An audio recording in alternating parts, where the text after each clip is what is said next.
आपके ही माइक हैं। मेरे तो माइक नहीं है। आप सबका यहाँ बहुत बहुत स्वागत। पिछले साल हमारी भारत जोड़ो यात्रा थी। कन्याकुमारी से हम कश्मीर चले और काफ़ी इम्पैक्टफुल ऐतिहासिक यात्रा रही। उसके बाद काफ़ी लोगों ने हमें कहा कि कन्याकुमारी से कश्मीर अगर यात्रा की है तो वेस्ट से ईस्ट या ईस्ट से वेस्ट भी होनी चाहिए, और काफ़ी सजेशंस आए। तो एंड में कांग्रेस पार्टी ने डिसीजन लिया कि हमें ईस्ट से वेस्ट यात्रा करनी चाहिए। ये यात्रा न्याय यात्रा है, भारत जोड़ो न्याय यात्रा। इसका लक्ष्य सामाजिक न्याय, आर्थिक न्याय, राजनीतिक न्याय का है, मुद्दे उठाने का है।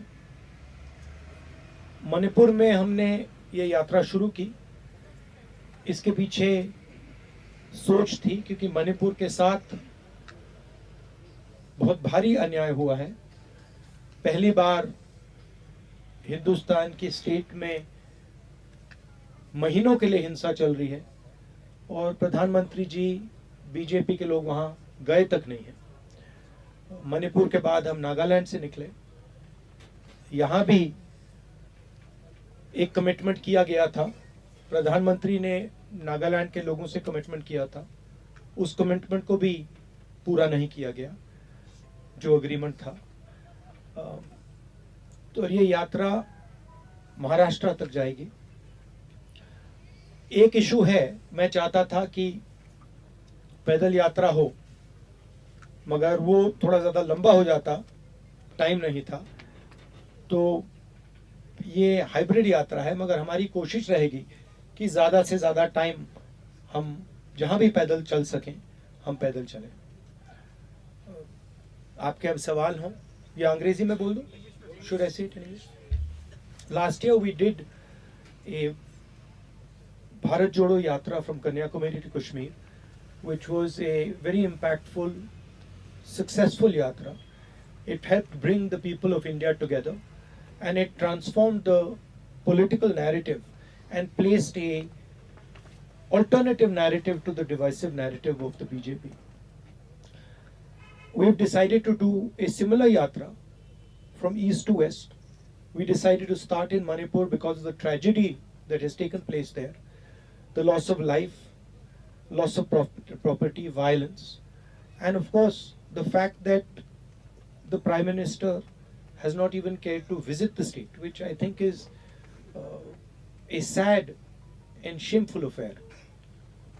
And we are going to go all the way to Maharashtra. I would have liked it to be a pedal yatra, walking yatra, but time constraints are there, so we have decided to make it a hybrid yatra. It will be our attempt to walk as much as possible. There are some places where walking is difficult and there are other issues. But the idea behind the Nyay Yatra is to fight for justice, to raise the issue of justice, social, political and economic justice. And each state has its own characteristics, so to raise state-specific issues. Nagaland itself had been given a commitment by the Prime Minister 9 years ago, which has been broken, which has not been completed. And that is something that many people in Nagaland have told us, mentioned to us, that look, the Prime Minister had committed certain things to us and nothing has been done. So that is the idea. Now I'm happy to take your questions, starting with the person from Nagaland. Hi sir, welcome to Nagar once again. Thank you.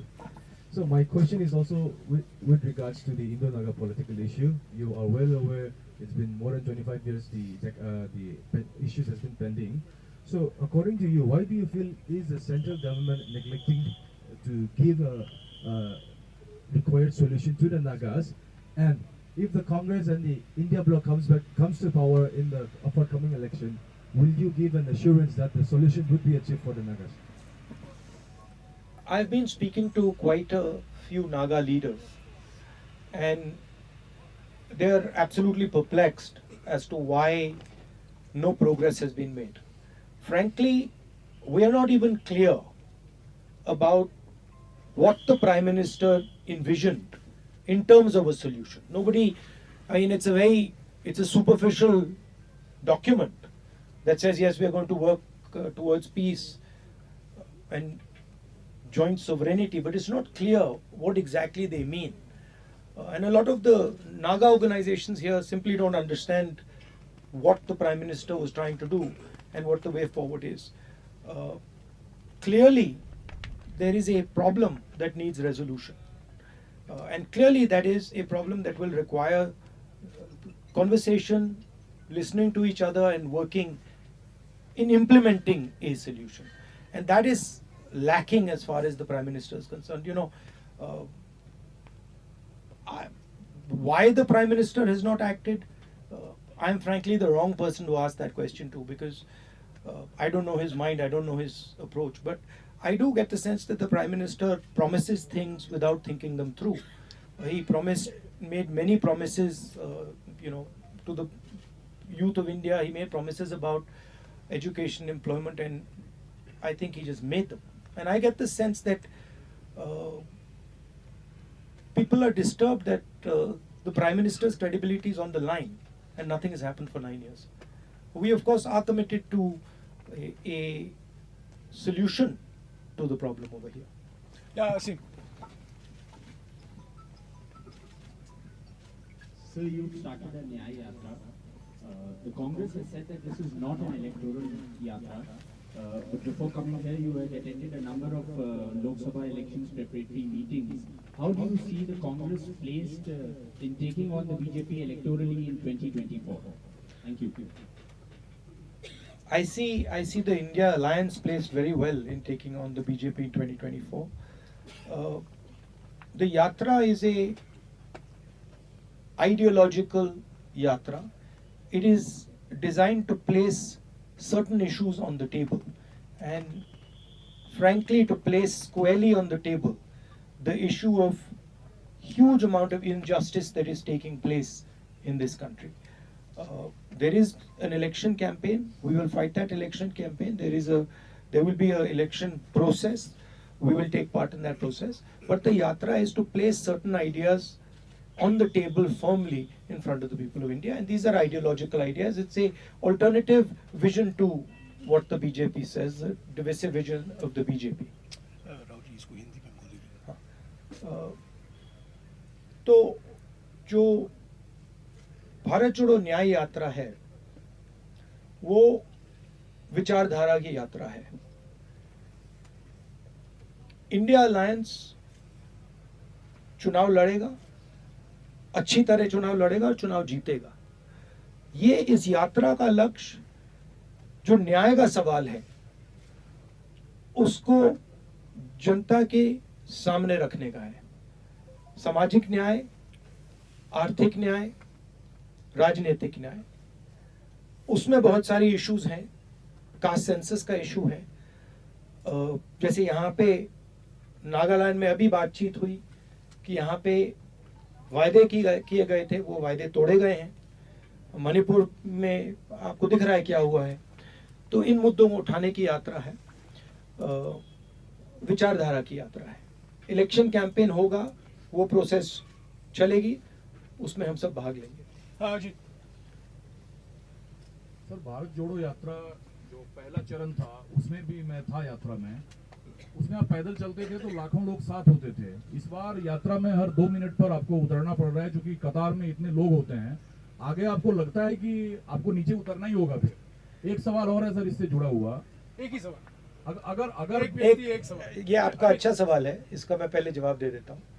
देखिए, time की कमी है. अभी हम मणिपुर नागालैंड में हैं. यहाँ पे काफ़ी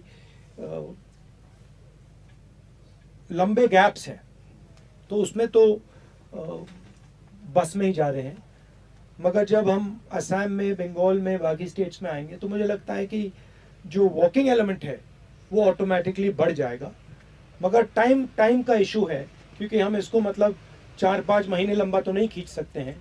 वो पिछली यात्रा 150 दिन की थी, 150 दिन नहीं है, तो इसको थोड़ा हमें टाइट करना पड़ रहा है. रूल है, एक व्यक्ति एक सवाल. Indrajit. Indrajit from India today. I just wanted to ask you about the status of the India Alliance. I come from West Bengal. There's a lot of curiosity about what is the status of discussions with the Trinamool Congress, and is there going to be an alliance between Congress and TMC, because you are entering West Bengal very soon? Yeah, I mean, the status of the India Alliance is very good. We are in conversation with our partners. The issue of seat sharing is being taken up. Those discussions are ongoing, and I think they're going quite well. Let us see where those discussions end. But broadly, a lot of those are quite simple. They're not complex discussions, and they're relatively easy discussions to have. So I'm quite confident that they will be resolved. Sanjay. I think they, huh? No supplementary, please, Sanjay. No supplementary, please. Hindi कर देते हैं. अच्छा, हिंदी में. अच्छा. एक minute. Sit down. Relax. Don't.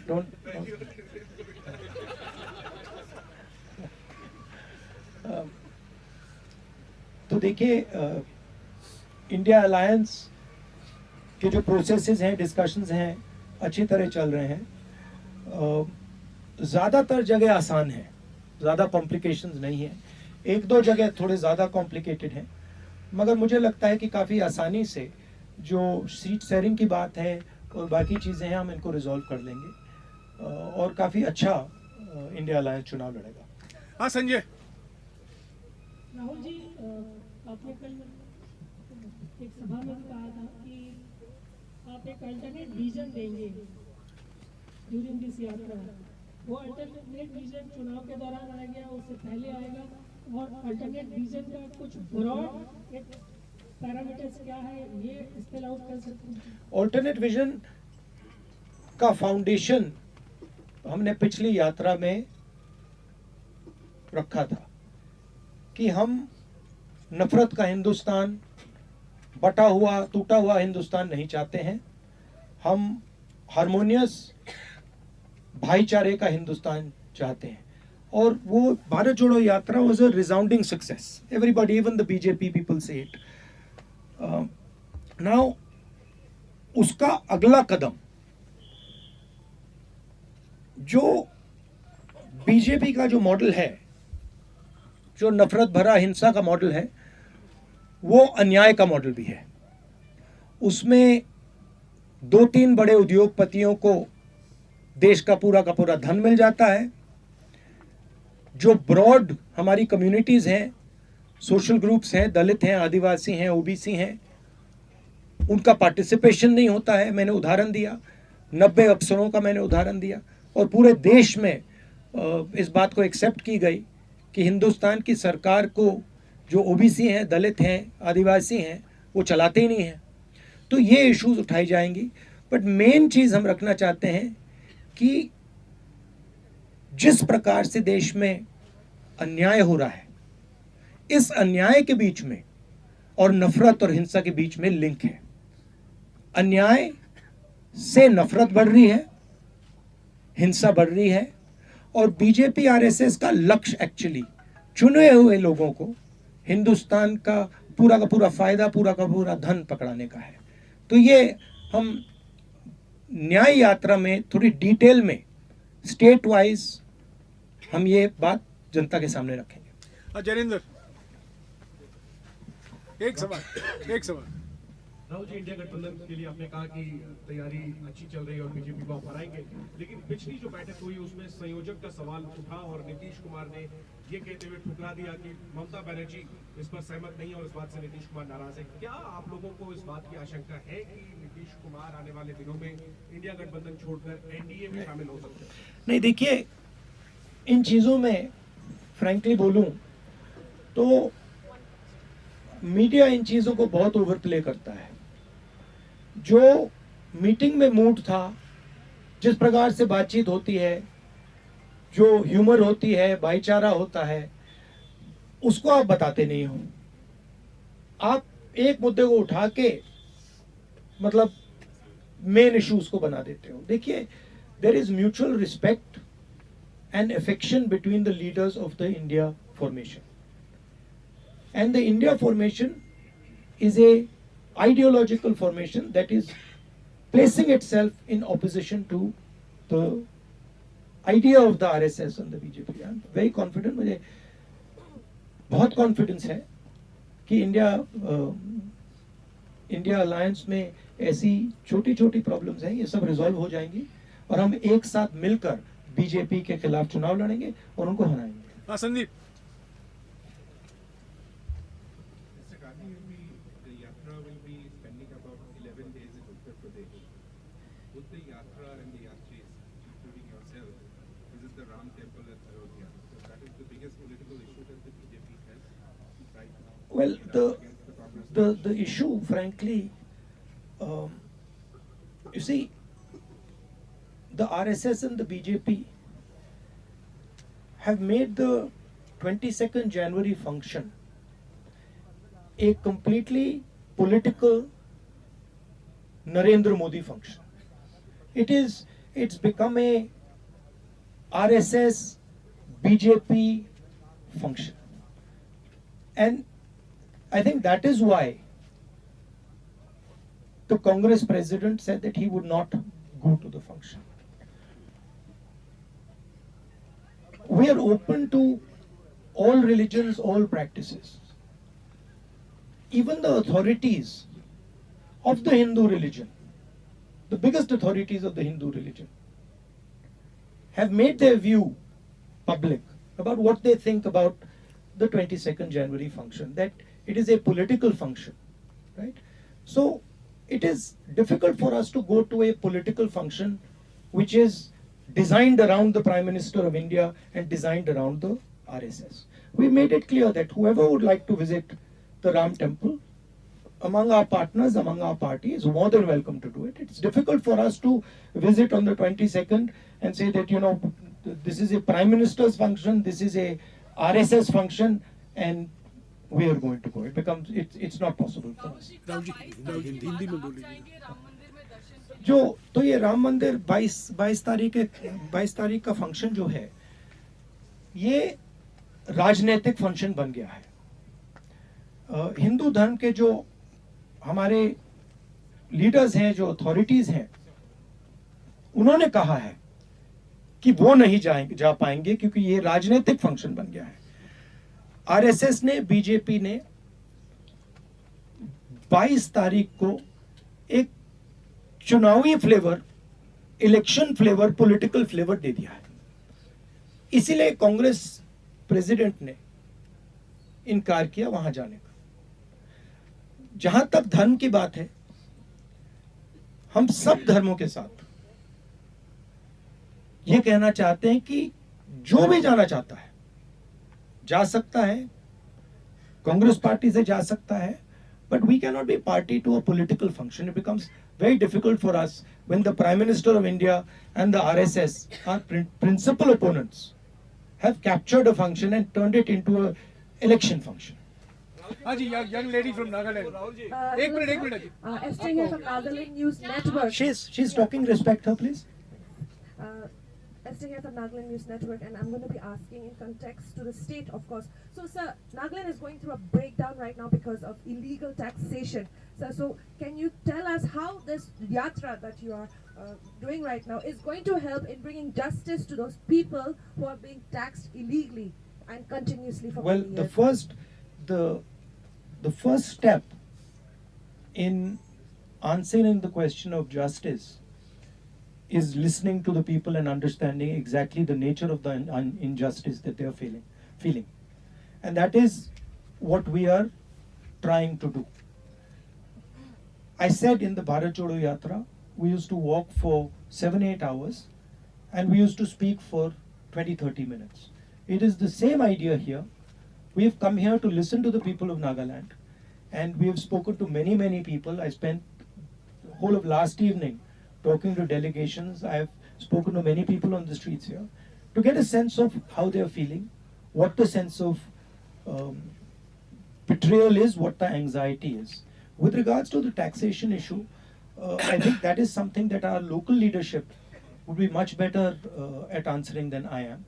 But from my perspective, listening is the first step to understanding and resolving unfairness. हाँ मनोज जी सी राहुल जी मनोज जी सी मनोज एक अजीत आपका हो गया प्लीज बैठ जाइए जी प्लीज बैठ जाइए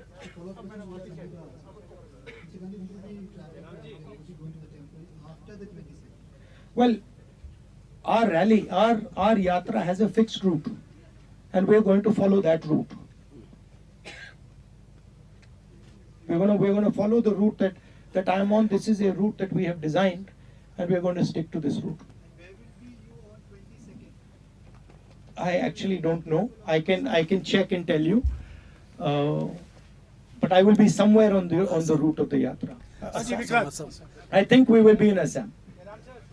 हाँ विक्रांत आपने जो जिन सवालों का जवाब दिया इससे जुड़ा हुआ एक सवाल है कि आप जब परेशान होते हैं तो आप कैलाश मानसरोवर यात्रा भी गए थे जहाज से एकदम से नीचे आए आप अपने को शिव भक्ति करते हैं और शिव भक्ति करते हैं लेकिन उसके बावजूद सियासत में जब बीजेपी और प्रधानमंत्री तमाम लोग कहते हैं कि कांग्रेस पार्टी गांधी परिवार हिंदू विरोधी है उसका जवाब कैसे देंगे?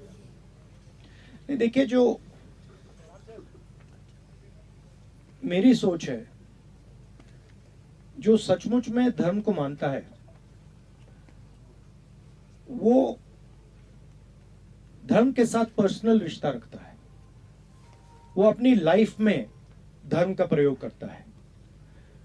जो धर्म के साथ पब्लिक रिश्ता रखता है, मतलब जो धर्म यहां पे पहनता है, वो धर्म का फायदा उठाने की कोशिश करता है। मैं अपने धर्म की फायदा उठाने की कोशिश नहीं करता हूं, मुझे उसमें इंटरेस्ट नहीं है, मगर मैं जो धर्म है उसके जो प्रिंसिपल्स हैं उससे अपनी जिंदगी जीने की कोशिश करता हूं। तो मैं लोगों के साथ ठीक से बर्ताव करता हूं, लोगों की इज्जत रखता हूं। जब कोई मुझे कुछ कहता है, मैं अहंकार से नहीं बोलता हूं, उसकी बात सुनता हूं, नफरत नहीं फैलाता हूं। ये मेरे लिए हिंदू धर्म है और इसका मैं अपनी जिंदगी में पालन करता हूं। मगर मुझे इसको अपनी शर्ट पे पहनने की जरूरत नहीं है। जो इसको मानते नहीं हैं उनको शर्ट पे पहनने की जरूरत होती है। तो ये बात है। ओके शुक्रिया राहुल जी 25 मिनट हो गए शुक्रिया शुक्रिया शुक्रिया कैसे करेगा क्योंकि बीजेपी इसको अगर Thank you very much. I understand that you are having a little bit of a hard time with the food and stuff. I apologize for that. Thank you.